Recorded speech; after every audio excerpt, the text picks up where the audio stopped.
श्रियकान्ताय कल्याणनिधये निधयेऽर्तिनाम् श्रीवेङ्कटनिवासाय श्रीनिवासाय मङ्गलम्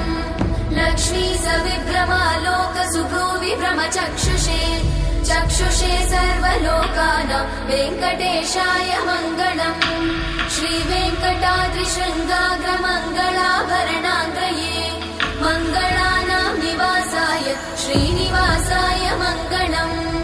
सर्वावयव सौन्दर्य सम्पदा सर्वचेतसां सदा सम्मोहनायास्तु वेङ्कटेशाय मङ्गलम् नित्याय निरवध्याय सत्यानन्दचिदात्मने सर्वान्तरात्मने श्रीमद् वेङ्कटेशाय मङ्गलम् स्वतः सर्वविदे सर्वशक्तये सर्वशेषिने सुलभाय सुशीलाय वेङ्कटेशाय मङ्गलम्।